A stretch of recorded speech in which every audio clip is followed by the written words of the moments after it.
feeling a bit gobsmacked this evening, dear. Gobsmacked. Well, I'll be gobsmacked. That tackle from the Spanish player was blinding, my dear. That's scrummy. Scrumptious, we say. Scrumptious, my dear. I'm feeling a bit gobsmacked this evening, dear. Ah! That's my British accent. I do a good Cleveland, Ohio woman's accent. But that doesn't stop us, does it? Gobsmacked. That's one of those British terms, British phrases or sayings. American English is quite different from British English, right? And we have different words and phrases.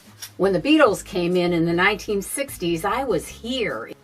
And I saw the Beatles at the Cleveland Municipal Stadium. I saw the Beatles in 1967 or something like that. When I think it was 66. I was 10 years old and I saw the Beatles. It was a mess. Girls were crazy over the Beatles. You know how they acted. They screamed and they whatever. They went nuts. Jeez Louise. Jeez Louise. Now that's a good American expression. Jeez Louise. Do you know what it means? It means holy smoke. It means we have all kinds of expressions in the United States that they don't have in England, and they have all kinds of expressions in England that we don't have here. Now, I actually made a video talking about what countries are in the United Kingdom. When I started working on the internet, I turned up short in the knowledge bank when it came to what countries are in the United Kingdom. I met people from Wales, and I'm like, yeah, but is that all we know is England? You know what I mean? When you go in a public school, all I learned was, I can only speak for myself. I learned about British because the Beatles came here and they were Brits, you know? When they came to America, the British explosion, we learned that they have lifts and they have trolleys, but gobsmacked, that's a British expression, and I'm going to tell you what I think they are, okay? I'm going to tell you why, too. Somebody told me they want to pull back their kimono for me. Pull back their kimono and show me their tips and tricks. Like showing me their etchings? Except he's younger than me. I don't know if anyone wants to show me their etchings anymore. Mate. Friend. Mate is a friend. Gobsmacked. Well, I'll be gobsmacked. What does gobsmacked mean? Is by gum. Feeling knackered or fagged. I know that would probably be beat, exhausted, worn out, tired. Biggie. What's a biggie? I don't know. Bollocks. Barmy? So gobsmacked. Gob's a truly British expression meaning to be shocked and surprised beyond belief. I told you, gobsmacked. The expression is believed by some to come literally from gob, a British expression for mouth, and the look of shock that comes from something hitting it. Gobsmacked. I'll be gobsmacked. For example, I was gobsmacked when she told me she was pregnant with triplets. Cock up. It's to cock up. That means to wake up and stay alert. Cock up, a British slang term that is far from the lewdness its name suggests. A cock up is a mistake, a failure, a large or epic proportions. Can I rewind and hear what I said that was? Does that mean to wake up and stay alert? The papers sent out to the students were all in the wrong language. It's a real cock up. Also, I cocked up the orders for table number 4.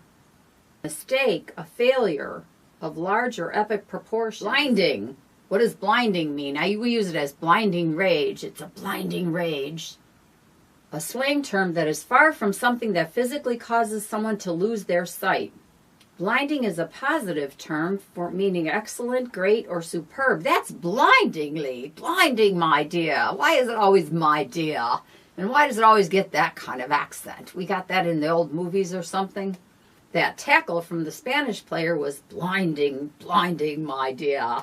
Somebody told me they want to pull back their kimono and show me tips and tricks. I'm going to pull back my kimono and show you my tips and tricks. Okay, lost the plot. That's easy for me. That means you don't got much up here. Many times I've lost the plot. Lost the plot is one that can actually be discerned by examining the words themselves. To lose the plot can mean either to become angry or exasperated, to a fault, or in a derogatory, if slightly outdated sense. To mean someone who has become irrational or acting ridiculously.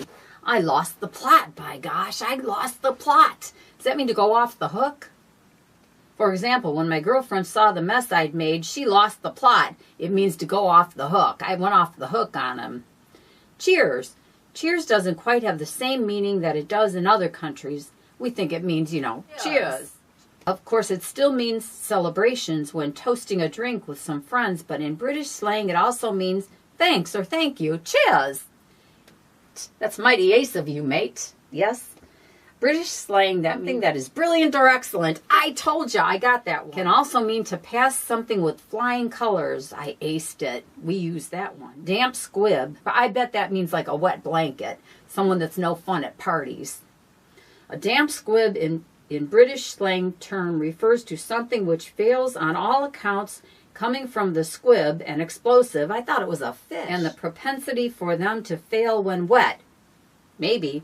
For example, the party was a bit of a damp squib because only Richard turned up. I got that one. And it was a wet blanket is more of a person that is like boring and dull. Okay, and no fun at parties. All to pot. I know what that is. It went all to pot. It means it goes to no good. Slightly more of an outdated version, this British slang term is still used and its meaning remains relevant today. All to pot refers to a situation going out of your control and failing miserably, and I know that one. For example, the birthday party went all to pot when the clown turned up drunk and everyone was sick from cheap barbecue stuff.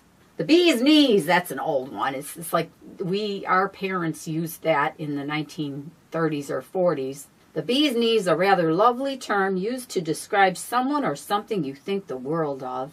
She was the bee's knees. Chunder. It's chunderput, my dear. Chunder. Not a wonderfully melodic word. Chunder is part and parcel of British slang terms, meaning to vomit or to be sick. It's like upchuck. I'm gonna chunder. Used in correlation with drunken nights or being hugely ill and sick. I ate a bad pizza last night after too many drinks and chundered in the street. Oh, I'm going to gobsmack him. Taking the PISS. Given the British tendency to mock and satirize anything and everything possible, taking the PISS is in fact one of the most popular and widely used British slang terms. It means to mock something, parody something, or generally be sarcastic and derisive towards something. For example, the guys on TV last night were taking the PISS out of the government again. So what does kimono mean? This guy's going to open his kimono and show us tips and tricks. What does scrummy mean? I skived him, I tell ya. I skived him. I don't want to call anyone that. Kimono. Pull back the kimono. It's got to be pull out all the stops.